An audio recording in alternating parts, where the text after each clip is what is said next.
स्वागत है आपका।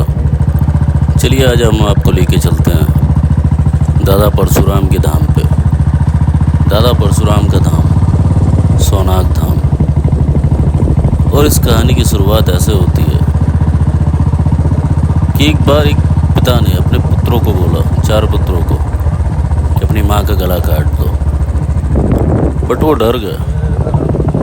फिर उनका 5वां पुत्र आया कहीं बाहर से। पिता ने बोला कि माँ का गला काट दो। वो पुत्र बिना कुछ पूछे, बिना कुछ सोचे माँ का गला काट दिया। पिता नाराज थे अपने बाकी के 4 पुत्रों से। उन्होंने बोला इनके भी गले काट दो। उन्होंने उनका भी गला काट दिया। पिता बहुत खुश हुए, बोले बता बेटा क्या चाहिए तुझे। तो बेटा सोचो कितना डिप्लोमेटिक था। बोला कि मेरी माँ और मेरे 4 भाइयों को जिंदा कर दो। तो आइए आज हम चलते हैं दादा परशुराम के धाम। हर हर महादेव। ये दादा परशुराम का धाम है। यहाँ पे वो अज्ञातवास करते हैं। अज्ञातवास मतलब सतयुग के बाद दादा परशुराम जब 21 बार क्षत्रियों का नाश किया, सहस्त्रबाहु की हत्या की, उनके 1000 पुत्रों को मारा, फिर दादा परशुराम को आदेश मिला कि भाई आप जाइए साधना कीजिए, अपने पापों का या अपनी गलतियों का जो भी है क्षमा मांगिए। तो वो महेंद्र पर्वत छत्तीसगढ़ में चले गए। फिर दादा परशुराम वहीं थे। त्रेता युग स्टार्ट हुआ।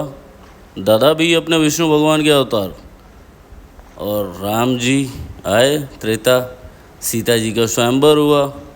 स्वयंवर में धनुष टूट गई, जो दादा परशुराम की गिफ्ट थी भोलेनाथ की तरफ से। दादा परशुराम को पता चला कि भैया ऐसी सी बात है। दादा पहुँचे वहाँ गुस्से में, लेकिन जब उन्हें पता चला कि भाई ऐसा ऐसा है, तो उन्होंने श्री राम से पूछा आप यहाँ से चलिए और जहाँ भी आप पहुँचे और रात्रि विश्राम करें, वह जगह आपका अज्ञातवास होगा। तो दादा पहुँचे सोनाग। ये पूरा एरिया जंगल हुआ करता था। दादा ने यहाँ रात्रि विश्राम किया। सुबह अज्ञातवास लेना था उनको।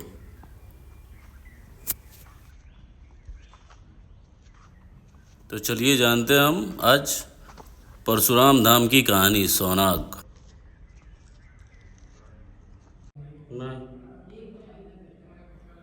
इस धाम में आपको 4 मूर्तियाँ मिलेंगी। एक भगवान विष्णु, एक ब्रह्म, 2 परशुराम। और पता है इन मूर्तियों की एक विशेषता है कि अगर कोई भी इंसान इनको टच कर ले अपने हाथों से, तो ये मूर्तियाँ अपनी शक्ति कम कर देती हैं।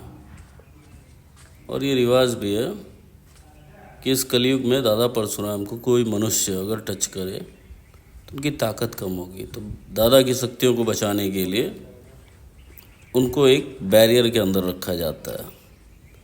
यहाँ पे दादा परशुराम का एक फरसा भी उपलब्ध है, जो देखने में बहुत कमाल।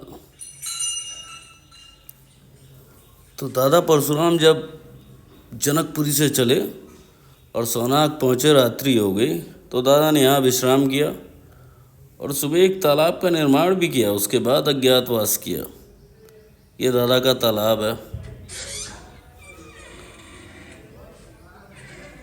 दादा की मूर्तियाँ हैं। यहाँ पे एक संस्कृत महाविद्यालय भी है, खूबसूरत है। और इस कहानी में आपको ये भी पता चलेगा कि नेपाल नरेश सोहन का एक रिश्ता इस भूमि से, और उन्हीं के द्वारा यहाँ पे जो भी स्थापित है मंदिर, जब उनको ज्ञान हुआ, उनको पता चला कि ये दादा परशुराम के अधीन है। तो दोस्तों, बहुत सारे जानकारों को ये पता है कि ऐसी ऐसी बात है, दादा परशुराम महेंद्रगढ़ पर्वत पे हैं।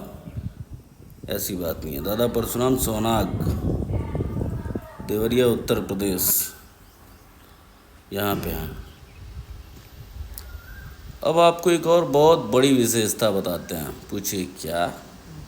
तो विशेषता ये है कि जब दादा यहाँ पहुँचे और दादा ने आराम किया। सुबह दादा परशुराम को स्नान करके अपने अज्ञातवास की तरफ निकलना था। थकान थी, बहुत कुछ था। तो ये जो तालाब देख रहे हो आप, दादा जब सुबह निद्रा से उठे तो उन्होंने, कहीं पानी नहीं था, धरती पे अपनी भुजाओं के बल से एक मुक्का दिया और यहाँ एक तालाब का निर्माण हो गया। और आज तक ये तालाब वैसे ही है। और इस तालाब की एक विशेषता है, इस तालाब में स्नान करने से आपके शारीरिक जो भी स्किन संबंधी आपके रोग हैं उनका निवारण हो जाता है, आपकी थकान मिट जाती है। और प्राचीन काल में ये तालाब में जो आप पत्ते देख रहे हो, इन्हीं पत्तों में पहले लोगों को भोज कराया जाता था, क्योंकि पहले डिस्पोजल पत्तल वगैरह नहीं होते थे ना। तो किसी के वहाँ शादी हुई, कोई यज्ञ हुआ, कोई जग हुआ, तो पहले लोग आते थे और ये वाले पत्ते लेते थे और इसमें सब भोजन ग्रहण करते थे। तो भाई वो दादा परशुराम की कहानी बहुत रोचक है। अगर आपको जानने में इंटरेस्ट है तो सहयोग दिखाइए, मज़ा आएगा। दादा परशुराम हमारे अमर हैं। इस कलयुग में वो कली का इंतज़ार कर रहे हैं। कली कौन? कलिका, विष्णु के कलयुग के अवतार। और कली का गुरु कौन बनेगा? दादा परशुराम।